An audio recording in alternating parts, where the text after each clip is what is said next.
good morning, class. Good morning, madam. Welcome to grade 4 Mabuhay. Okay, so good morning. So before we start our discussion, let's have our review. But before that, this is our objective. So at the end of our discussion, we will be able to analyze the steps in adding similar fractions, perform addition of similar fractions, and demonstrate the importance of recycling, reusing, and reducing. So what I'm going to do is I will flash different fractions on the TV, and you will identify what fraction it is. Kung ito ba ay proper fraction, improper fraction, or whole number. So naintindihan po ba? Identify niyo po yung fraction kung ito ay proper fraction, improper, or mixed number. So number 1. So ano po ba yung number 1? 9 over 3. O ano po to? Improper? Proper or improper? Po? Sino nagsabing proper? O, sino naman nagsabing improper?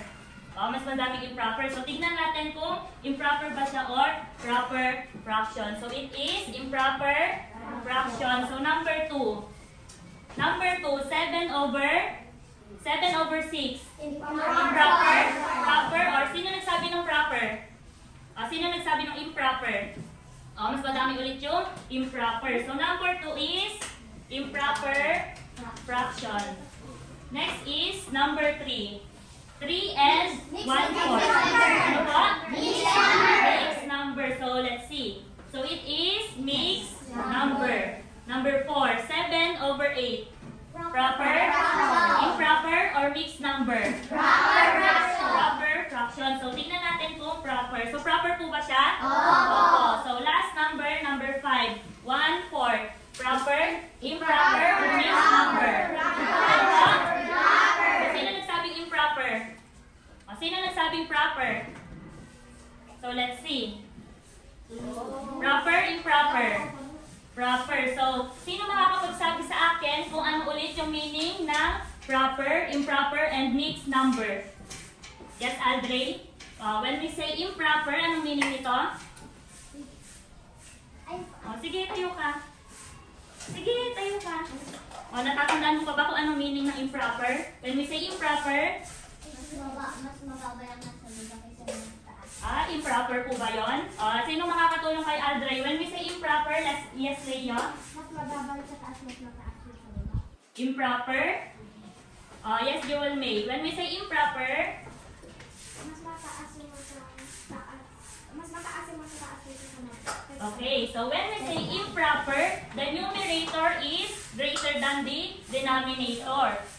So, tingin po dito lahat sa TV. Saan po ba dito yung numerator? Yung nasa taas or yung nasa baba? Nasa may taas. So, example dyan ay 9 over 3. So, saan po dito yung numerator? Nasa may taas. So, when we say improper fraction, the numerator is greater than the denominator. So, nakikita natin, mas mataas po ba yung 9 kaysa sa 3? Okay, so next is proper fraction. When we say proper fraction, what's the meaning of proper fraction?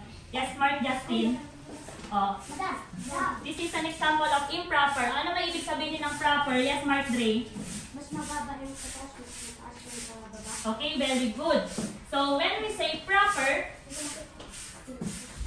let's have an example. 7 over 8. So, this is an example of proper fraction. When we say proper fraction, the numerator is less than. Ibig sabihin, mas mababa yung nasa taas kaysa sa denominator. And when we say mixed number, ano na ibig sabihin ng mixed number? Jaja, when we say mixed number, tayo ka. Very good. When we say mixed number, it's meron siyang whole number. So, example, 3 and 1/4. So, there's an integer or a whole number. And this is an improper or proper? Proper. So, mixed number consists of integer or whole number and proper fraction. So, again, when we say improper, the numerator is greater than the denominator. When we say proper fraction, the numerator is less than the denominator. denominator. And when we say mixed number, there's a whole number and a proper fraction. Let's look at these pictures.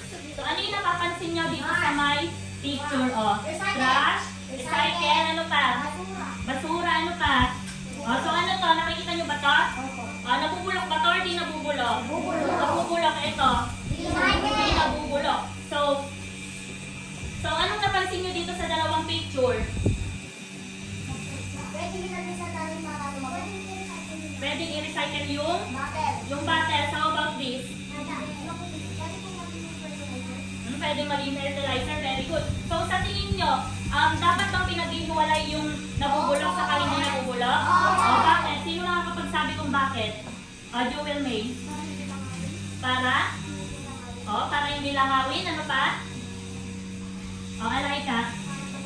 Para maganda tignan. Pwede. Ano pa? Jaja. Para iwas air pollution. Ano pa? Part Justin. Para iwas sa dengue. So, diba dito sa meron tayong reduce, reuse, recycle? Natatandaan nyo pa ba yung reduce, reuse, recycle? So, dapat, itong nabubulok sa hindi nabubulok, pinag-iwalay natin. And yung mga basura natin, dapat, nire-reuse natin, nire-reduce, nire-recycle. So, bakit nga ba mahalaga mag-reuse, reduce, recycle? Bakit nga ba mahalaga mag-reuse, reduce, recycle? Ano sa tingin nyo? Ezekiel? Okay, very good. Para makatulong sa ating environment. Of course, when we do reduce, reuse, and recycle, makakatulong ito sa environment natin. Magiging malinis yung kapaligiran natin. And syempre, para mabawasan yung mga materials tulad ng ito, ng mga bottles, para mabawasan yung mga materials na matagal masira or matagal matunaw or mabulok. So, when we say reuse, ibig sabihin nun, gagamitan or ginagamit ulit natin yung mga gamit. So, ano ba yung mga pwede nating i-reuse? Leo? Bottles? Ano pa? Aldray? Yung mga sirang pagkain. Sirang pagkain, pwede mo bang i-reuse? So, kapag sinabing reuse, ito yung mga pwedeng mga plastic bottles, yung mga damit. Example, meron ka na paglumaang damit, di ba? So, pwede mong ibigay or i-donate yun sa ibang tao para may makagamit ka. Kapag sinabi naman natin recycling, ito yung pagre-recycle natin ng mga gamit katulad ng mga plastic or mga plastic straws. O, di ba dito yung mga ginagawang parol yung plastic straw. So, yun yung example ng recycling. And ano pa yung isa? Reduce. Kapag sinabi namang reduce, babawasan natin yung paggamit ng mga materials tulad ng papers or ng plastic. So, yun yung tandaan natin na dapat nagre-reuse, reduce, recycle tayo para pakatulong tayo sa ating environment at para mabawasan yung mga paggamit ng materials tulad ng mga plastics and papers. So, ang topic natin ngayon ay adding similar fractions. So, tingin dito kay teacher. So, ano itong nakikita nyo? Jolly. Ano ito? Tinapay. So, sino dito kumakain ng tinapay? Sino may gusto ng tinapay? So, meron ako ditong buong, ibaba na ni kamay nyo. Meron ako ditong buong tinapay. So, kapag hinati ko ito sa tatlo, saan ko hinati?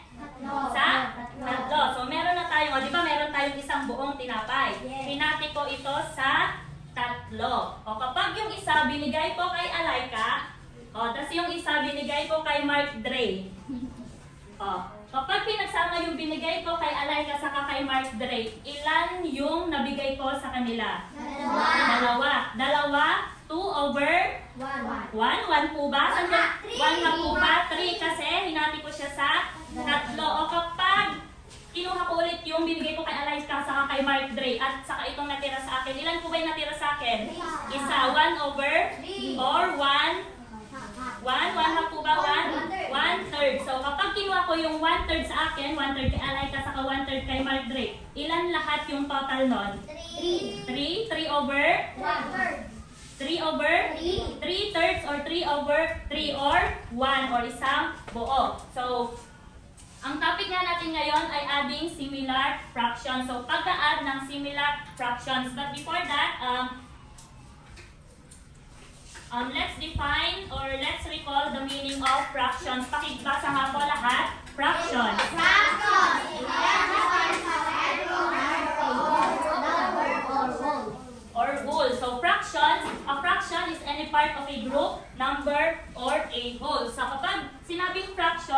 So, kagaya nung nasa TV.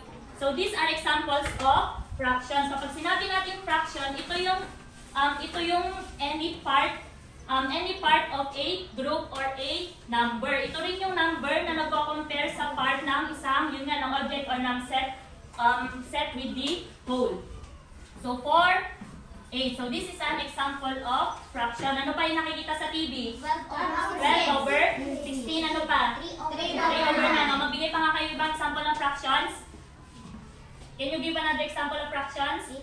8 over 4.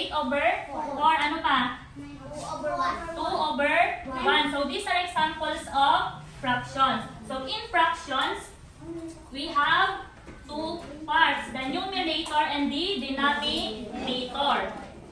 So, in this fraction, this is the numerator. Siya yung nasa may taas. So, this is the denominator. Siya yung nasa may baba. So, when we say numerator, pakibasa nga po lahat. The numerator shows how many parts you have. So, kapag sinabi daw numerator, ito yung nagsasabi kung ilang part ang meron ka. So, meron tayong 1/2. So, sa dalawa daw, meron daw tayong isang part. So, this is the numerator. And next is the denominator. When we say denominator, ito naman yung nagsasabi kung ilang part meron, kung ilang part dinivide yung isang bahagi o isang number. So, the denominator shows how many parts the whole is divided into. So, yung isang, kunyari ito daw, isang buo. Ilan po ito? Ilan po ito? 2. Dalawa. So, yung isang buo daw hinati sa dalawa. So, ito yung ibig sabihin ng denominator. Ito yung nagsasabi kung ilang beses siya dinivide. Kung ilang beses dinivide yung isang buo. So, these are the parts of fractions. The numerator, it is the top number of the fraction, and the denominator, this is the bottom part or bottom number of the fractions. So, teacher, ano naman po ibig sabihin ng similar fractions? So, sabi ko nga kanina, ang topic natin ay adding of similar fractions or pag-add ng similar fractions. When we say similar fractions, ito yung fractions na merong magkaparehas na denominator. O, tingin dito sa TV, ano yung unang number? 4 over 7 plus 2 over 7. So, anong napansin nyo dito sa mga numbers na ito? Magkaparehas. Magkaparehas yung Number. anong number na? Magkaparehas yung numerator, denominator. Denominator. Denominator. Saan dyan ulit yung denominator? Baba. Ay, baba. So, kapag sinabing similar fractions, sila yung mga fractions na merong sila yung fractions na parehas ang denominator. O, tulad nga yan. 4 over 7 and 2 over 7. So, parehas po ba sila ng denominator? Opo. So, next is 2 over 5 saka 2 over 5. Magkaparehas po ba ulit sila ng denominator? Opo. So, ito yung ibig sabihin ng similar fractions. Meron sila o parehas po sila ng Denominator. ano po ulit kapag parehas ang denominator? Anong tawag sa kanila? Ano pa? Similar. Fractions. Now, tuturuan ko naman kayo kung paano mag-add ng similar fractions. So, maglabas kayo ng papel nyo at sundan nyo ako.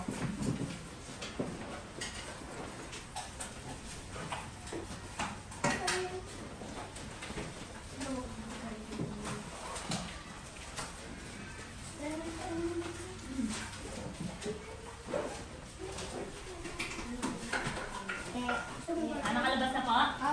Okay. So ngayon, tuturuan ko kayo kung paano mag-add ng similar fractions. So, in adding similar fractions, there are steps that we need to follow. Okay, maupo na.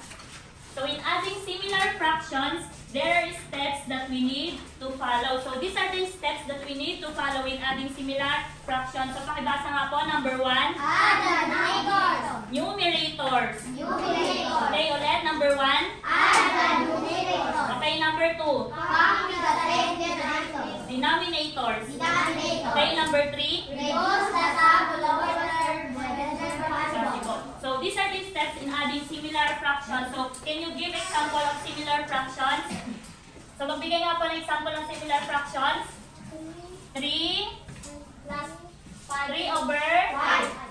plus 2 over 5. So, sabi dyan, ano po ulit yung step 1 dyan? Add the numerator. So, una yung gagawin sa pag-add ng similar fractions, ipag-add nyo yung numerators, yung nasa may taas. So, 3 plus 2, 5. So, 5. So, ito na yung number 1 na step natin. Pinag-add natin yung dalawang numerators. So, number 2, pakibasa nga po ulit. Ano yung pangalawang step? Same denominator. So, since they have the same denominators, hindi natin sila ipag-add. O, tingin po dito kay madam. Since they have the same denominators, hindi po natin sila ipag-add. Makinig po. Yung dalawang denominators natin or dalawang nasa baba, hindi natin sila ipag-add. Kundi, kokopyahin lang natin sila. Ano po ulit yung dalawang? 5.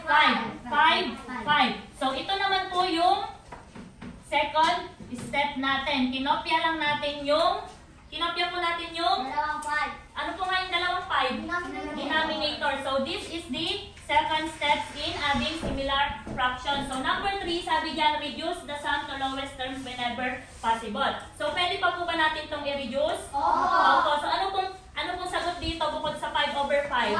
1? Bakit po naging 1?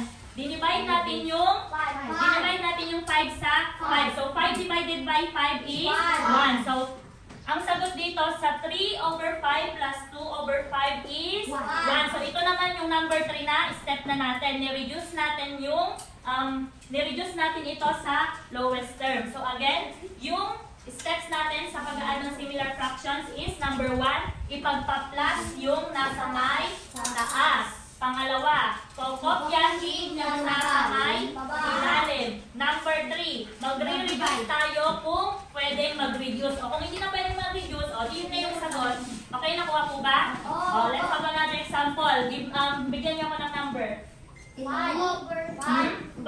over 3. O, plus 7 over 3. O, so ano po ulit yung unang step natin? 5 plus 7 equals 12 over 3. O, bakit naging 3? Kasi kokopyahin lang, very good. Kasi kokopyahin lang natin yung denominator. So, pwede pa po ba natin itong i-reduce? Itong fraction na to magiging 1 po ba? Magiging mixed number na siya. O, paano magiging mixed number? I-divide natin yung itong numerator sa denominator. 3 divided by 12. Ay, 12 divided by 3. 12 divided by 3? 12 divided by 3? 4. So, 4 times 3? 12.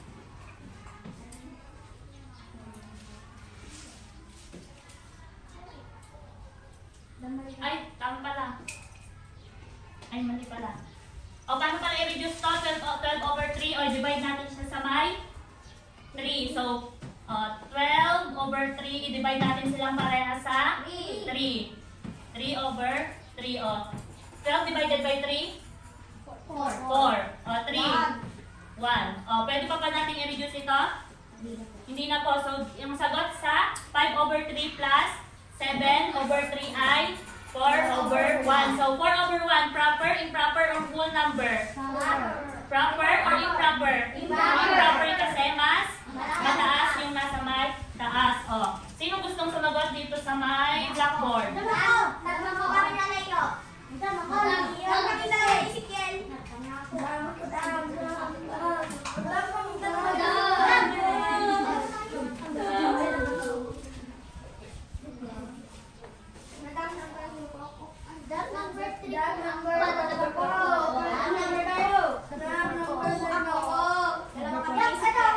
O, si Jaja, si Aldre, saka si Jewel May. Jaja, Aldre. Sige, kainin nyo na. O, saan yung isa si Jaja? O, tandaan lagi yung steps. Halika, Jaja. Bigyan mo ng pakilala. Pala siya nasasagutan dito ka, Jaja? O, tandaan lagi yung step sa pag-add ng similar fractions. Ano yung unang step? Pag-add yung nasa may taas yung numerator. And then, second step, copy the denominator. And then, sige, yung susunod. Kapag pwede pang i-reduce sa lowest term, i-reduce sa lowest term. So yung sagot nyo ay 9/9. Pwede pa ba siyang i-reduce sa lowest term? Ano pong magiging sagot kapag 9/9? Magiging 3 po ba? Magiging 1. Divided by 9.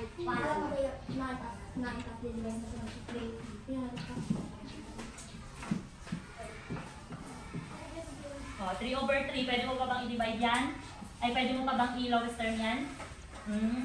3/3. Magiging? Ano sagot? Sagot ni Jaja ay 1. How about Aldray and Jewel May? 3/3. Mare-reduce nyo pa yan sa lowest term. 3 divided by 3. 3 divided by 3, 1. Sige na, Jewel May. Thank you. Aldray. 1. Ano na yung sinulat mo? Nagsulat ka na lang. Sige mo po. So the answer is 6/9 plus 3/9 is 1. Kasi first, so yung sagot nila ay tama. 1, and then si Jaja ang sagot niya ay 1. Kasi first, ang anong unang step ulit natin? 6 plus 3. We add the numerator. So the answer is 9. And then we just copy the denominators, which is 9. And then 9/9. Pwede pa natin siyang i-reduce sa lowest term. Magiging ang sagot ay 1. So the answer is 1. So naiintindihan po. Sino hindi nakagets? Sino hindi nakagets? Halika kayo dito. Bibigyan ko kayo ng number. Tuturuan ko kayo. Sa pag-add kasi ng similar numbers, tatandaan lagi natin yung step.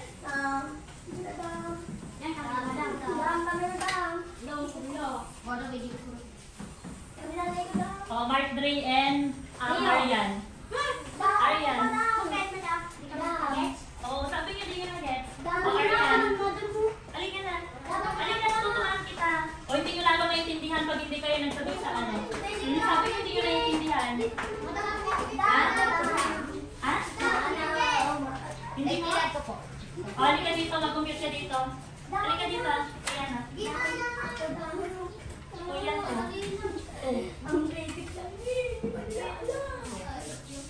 Sa pag-add kasi, makinig. Sa pag-add, lagi nating tatandaan yung steps. Meron lang tayong 3 step. Unang step, pag-add natin yung nasa may taas. Pag-add yung nasa may taas. Pangalawang step, gagayahin lang yung denominator o yung nasa baba. Tapos, kapag nakuha nyo na yon, wait lang. Kapag nakuha nyo na yon, i-reduce nyo siya kung pwede pa siyang i-reduce.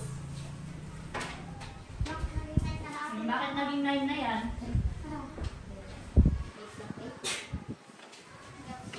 4 plus 2, 6. Paano naging 8 yan? Unang step, ipag-add nyo yung nasa may taas. Ano po ba yung nasa may taas? 4 saka 2. 4 plus 2, 6. Sulat nyo 6.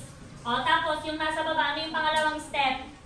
Gagayangin yung nasa may baba. Ano yung nasa may baba? Hindi nyo sila ipag-add. Gagayangin nyo lang sila. Ano yung dalawang number? 8. Gagayahin nyo lang, lalagay nyo yung 8 sa may denominator. Sulat mo 8. 6/8. Pwede pa ba natin i-reduce yung 6/8? Saan natin siya pwedeng i-divide? Sa 2. Divide it by 2. Divide nyo sa 2. 6 divided by 2. 3. 8 divided by 2. 4. Nag-gets po ba?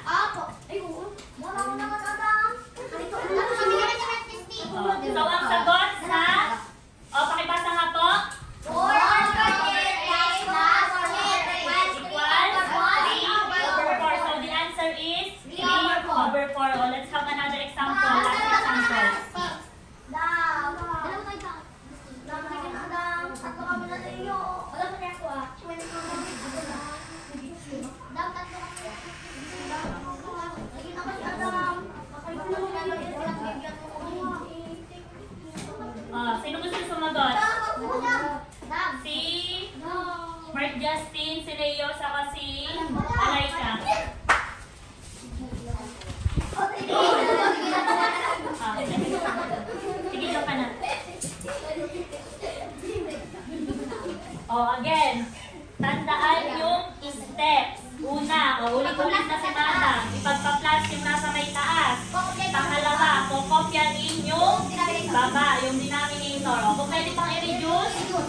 reduce. Pag natapos na magsasagot na tayo. Oo.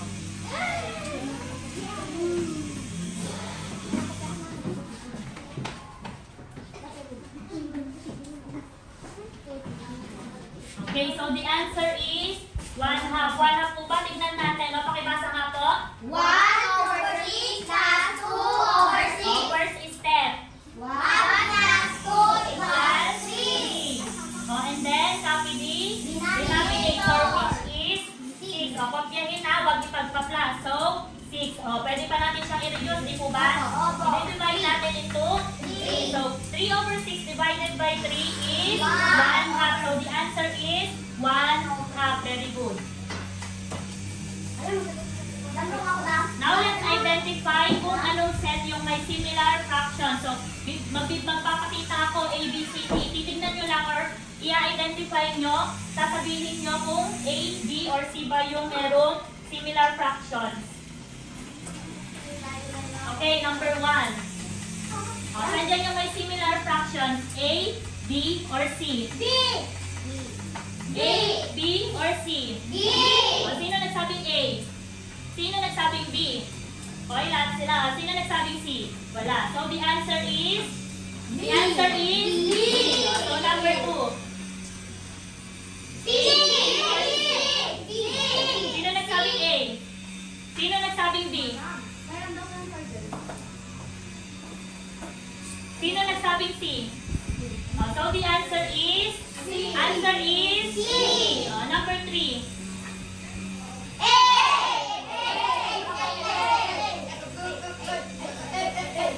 O, sino nagsabing A? O, sino nagsabing B? C. So, the answer is letter A. O, number 4. So, the answer is letter A. O, last number. Ano pa? Letter C. So, the answer is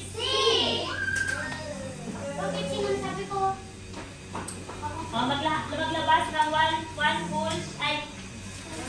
whole sheet of paper. May nakalabas na ba? So, as we generalize our topic, ano yung natutunan nyo sa ating lesson ngayon? Okay, Mark Justin. Mark Justin, ano yung natutunan ko sa lesson natin ngayon? Natutunan nyo kung paano mag-add ng similar fractions. O, ano po ulit kapag sinabing similar fractions? They have the same denominator or common denominators. O, nalaman nyo din kung ano yung steps in adding similar fractions. O, what's the first step ulit? Add the denominator. Second step, copy the denominator. Third step,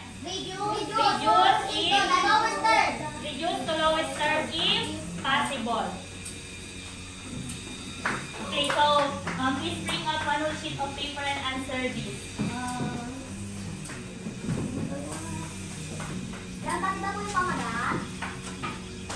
Hindi na yung number na lang.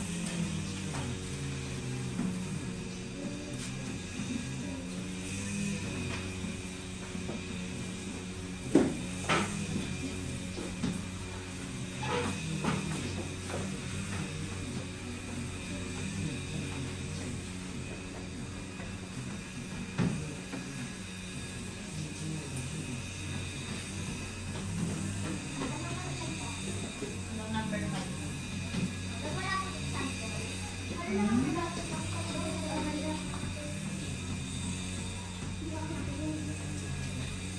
We'll give you 10 minutes to answer this. 5,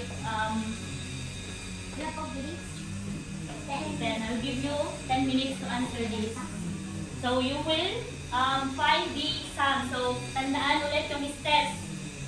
Yung meron na tayong tatlong step ha, tandaan yun. Add the numerator, copy the denominator, and reduce it to lowest term.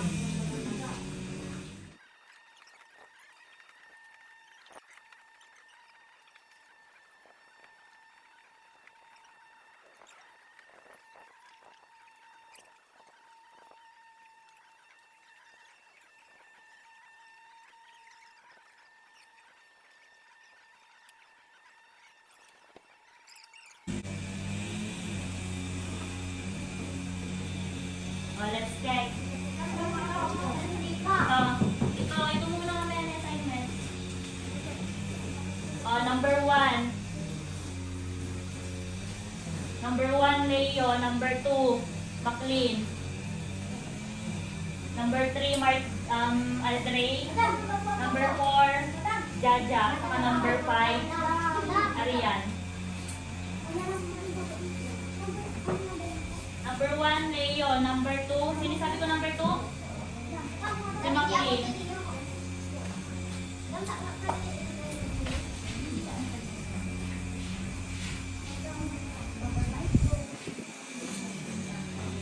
Sinasabi ko number 5? Ay, si Arian.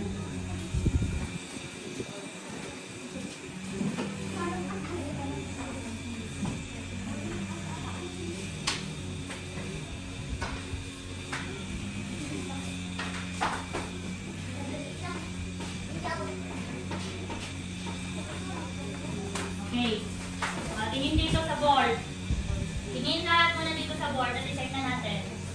Sa unang step, ipagpa-plus yung numerator 3 plus 3, 6. Then, copy D, denominator. O, kayo na lang din mag-check ng paper nyo. Then, copy D, denominator. So, the answer is 6 over 5. So, this is correct. Sino nagsagot nito? Si Leo. So, number 2. 2 plus 3. 2 plus 3, 5. And then, copy D, denominator, which is 6. So, the answer is 5 over 6. So, this is correct. So, number 3. 5 over 8 plus 2 over 8. O, sagot ni Andre, 8 over 7. Tama po ba to? Hindi. So, ano po yung mali dyan? Nagkabaliktad ko. So, 5 plus 2. Dapat ang sagot ay 7. And then, ano yung denominator? 8. So, the answer is 7 over 8. Ang sagot niya 8 over 7. Ang sagot ay 7. O, napagbaliktad daw. Ang sagot ay, ano po sagot? 7 over 8. So, number 4. 3 over 4 plus 1, 4. 3 plus 1, 4. 4. So, 4 and 4, copy the denominator. 4. Then, divided by 4. So, the answer is 1. So, tama si, sino sagot dito? Jaja. So, number 5. 3 over 7 plus 5 over 7. So, first step, 3 plus 5, 8. Then, second step, copy the denominator, 7. So, pwede pa ba natin i-reduce? So, 8 over 7. Pwede kung gagawin natin pala siyang base number. So, the answer is 8 over 7. So, who got 5? 1, 2, 3, 4, 5, 6, 7, o 8 lang. 4. 4, 2, 4, 6, 3. 3. Who got 3? 2. 1. O, so, lahat kayo ay nakakuha na pataas na score. So, the passing is 3. So, lahat naman kayo nakakuha. Tama po ba?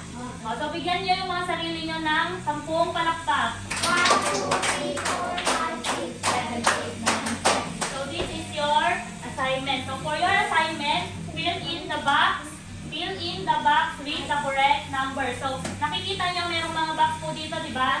So, sasagutan nyo, i-fill in nyo siya. So, lalagay nyo yung tamang answer. O, 2 plus, blanco dito. Ano ba yung dapat na number para maging 9 siya? So, susulat nyo yung answer dito. Ganon din sa number 2, 3, hanggang number 5. So, very good yung sagutan nyo. So, again, kapag sinabi natin similar fractions,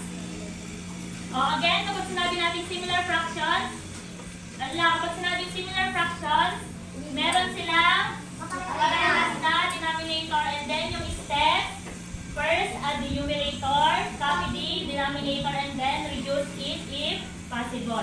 So, diyan nagtatapos yung discussion natin ngayon. Tumayo ang lahat.